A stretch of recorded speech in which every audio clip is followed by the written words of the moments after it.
अरब सिपहसालार कुतैबा बिन मुस्लिम ने इस्लामी लश्कर कशी के असूलों से इन्हिराफ करते हुए समरकंद को फतह कर लिया। असूल ये था कि हमला करने से पहले 3 दिन की मोहलत दी जाती थी, और ये बेअसूली हुई भी तो ऐसे दौर में जब जमाना भी उमर बिन अब्दुल अजीज का चल रहा था।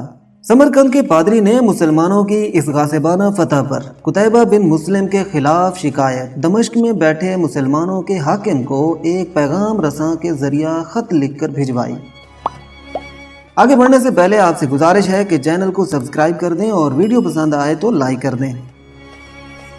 पैगाम रसा ने खत मिलते ही सफर का आगाज कर दिया। जब वो दमिश्क पहुंचा तो एक आलीशान इमारत देखी जिसमें लोग रुकू और सुजूद कर रहे थे। उसने लोगों से पूछा, क्या ये हाकिम शहर की रिहाइश है? लोगों ने जवाब दिया, नहीं, ये तो मस्जिद है। फिर लोगों ने उससे पूछा, क्या तुम नमाज नहीं पढ़ते? कासिम ने कहा, नहीं, मैं अहले समरकंद के दीन का पैरोकार हूँ। ये सुनने के बाद लोगों ने उसे हाकिम के घर का रास्ता दिखा दिया। पैगंबर लोगों के बताए हुए रास्ते पर चलते चलते हाकिम के घर जा पहुंचा। क्या देखता है कि एक शख्स दीवार से लगी सीढ़ी पर चढ़कर छत की लिपाई कर रहा है और नीचे खड़ी एक औरत गारा उठाकर उसे दे रही है। पैगंबर जिस रास्ते से आया था वापस उसी रास्ते से उन लोगों के पास जा पहुंचा जिन्होंने उसे रास्ता बताया था। उसने लोगों से कहा कि मैंने तुमसे हाकिम के घर का पता पूछा था, न कि उस मफलूकुल हाल शख्स का जिसके घर की छत भी टूटी हुई है। लोगों ने जोर देकर कहा, हमने तुझे पता ठीक ही बताया था, वही हाकिम का घर है। पैगंबर ने बेदिली से दोबारा उसी घर पर जाकर दस्तक दी। जो शख्स कुछ देर पहले तक लिपाई कर रहा था वही अंदर से नमूदार हुआ।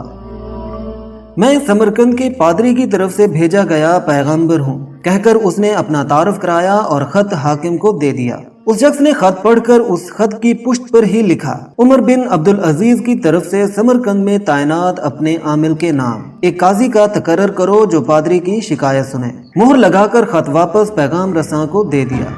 पैगाम रसां वहां से चल तो दिया मगर अपने आप से बातें करते हुए कि क्या ये वो खत है जो मुसलमानों के उस अजीम लश्कर को हमारे शहर से निकालेगा। समरकंद लौटकर पैगंबर ने खत पादरी को थमाया, जिसे पढ़कर पादरी को भी अपनी दुनिया अंधेर होती दिखाई दी। खत तो उसी के नाम लिखा हुआ था जिससे उन्हें शिकायत थी। उन्हें यकीन था कि कागज का ये टुकड़ा उन्हें कोई फायदा नहीं पहुंचा सकेगा, मगर फिर भी खत लेकर मजबूरन उस हाकिम समरकंद के पास पहुंचे जिसके फरेब का वो पहले ही शिकार हो चुके थे। हाकिम ने खत पढ़ते ही फौरन एक काजी का तायुन कर दिया ताकि वो समरकंदियों की शिकायत सुन सके। मौका पर ही अदालत लग गई। एक चौकीदार ने कुतैबा बिन मुस्लिम का नाम बगैर किसी लकब व मनसब के पुकारा। कुतैबा बिन मुस्लिम अपनी जगह से उठकर काजी के रूबरू और पादरी के साथ होकर बैठ गया।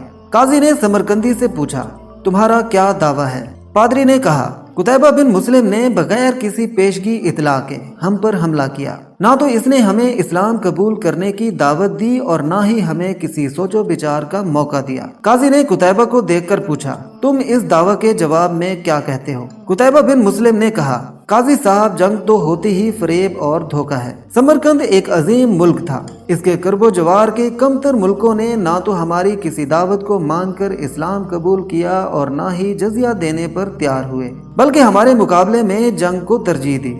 समरकंद की जमीनें तो और भी सरसब्जो शादाब और जोरावर थीं। हमें पूरा यकीन था कि ये लोग भी लड़ने को ही तरजीह देंगे। हमने मौका से फायदा उठाया और समरकंद पर कब्जा कर लिया। काजी ने कुतैबा की बात को नजरअंदाज करते हुए दोबारा पूछा, कुतैबा, मेरी बात का जवाब दो। तुमने इन लोगों को इस्लाम कबूल करने की दावत, जजिया या फिर जंग की खबर दी थी या नहीं? कुतैबा बिन मुस्लिम ने कहा, नहीं काजी साहब, मैंने जिस तरह पहले ही अर्ज कर दिया है कि हमने मौका से फायदा उठाया था।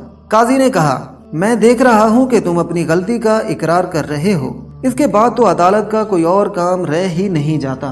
काजी साहब ने कुतैबा बिन मुस्लिम को मुखातिब करते हुए फरमाया, अल्लाह ताला ने इस दीन को फतह और अजमत तो दी ही अदलो इंसाफ की वजह से है, ना कि धोखाधड़ी और मौका परस्ती से। मेरी ये अदालत फैसला सुनाती है कि तमाम मुसलमान फौजी और उनके ओहदादारान बमा अपने बीवी बच्चों के अपनी हर किस्म की इमलाक, घर और दुकानें छोड़कर समरकंद की हदूद से बाहर निकल जाएं और समरकंद में कोई मुसलमान बाकी ना रहने पाए। अगर इधर दोबारा आना भी हो तो बगैर किसी पेशगी इतलाओ दावत के और 3 दिन की सोचो विचार की मोहलत दिए बगैर ना आया जाए। पादरी जो कुछ देख और सुन रहा था वो नाकाबिले यकीन बल्कि एक मजाक और तमसील नजर आ रहा था। चंद लम्हों की यह अदालत ना कोई गवाह और ना ही दलीलों की जरूरत। اور تو اور قاضی بھی اپنی عدالت کو برخاست کر کے قتیبہ بن مسلم کے ساتھ ہی اٹھ کر جا رہا تھا، اور چند گھنٹوں کے بعد ہی سمرقندیوں نے اپنے پیچھے گرد و غبار کے بادل چھوڑتے لوگوں کے قافلے دیکھے جو شہر کو ویران کر کے جا رہے تھے۔ لوگ حیرت سے ایک دوسرے سے سبب پوچھ رہے تھے اور جاننے والے یہ بتا رہے تھے کہ یہ عدالت کے فیصلے کی تعمیل ہو رہی ہے۔ اس دن جب سورج ڈوبا تو سمرقند کی ویران اور خالی گلیوں میں صرف آوارہ کتے گھوم رہے تھے، اور سمرقندیوں کے گھروں سے آہو پکار اور رونے دھونے کی آوازیں سنائی دے رہی تھیں۔ ان کو ایسے لوگ چھوڑ کر جا رہے تھے جن کے اخلاق، معاشرت، برتاؤ، معاملات اور پیار و محبت نے ان کو اور ان کے رہن سہن کو مہذب بنا دیا تھا۔ تاریخ گواہ ہے کہ سمرقندی یہ فراق چند گھنٹے بھی برداشت نہ کر پائے اور اپنے پادری کی قیادت میں کلمہ شہادت پڑھتے ہوئے مسلمانوں کے لشکر کے پیچھے روانہ ہو گئے اور ان کو واپس لے آئے۔ آخر یہ سب کیوں نہ ہوتا؟ کہیں بھی تو ایسا نہیں ہوا تھا کہ فاتح لشکر اپنے ہی قاضی کی کہی دو باتوں پر عمل کرے اور شہر کو خالی کر دے۔ دین رحمت نے وہاں ایسے نقوش چھوڑے کہ سمرقند ایک عرصہ تک مسلمانوں کا پایہ تخت بنا رہا۔ آخر میں دعا ہے کہ اللہ تعالی ہمیں بھی اپنے اسلاف کے نقش قدم پر چلنے کی توفیق عطا فرمائے۔ اگر آپ کو یہ ویڈیو پسند آئی ہے تو ویڈیو کو لائک کر دیں اور چینل کو سبسکرائب کر دیں۔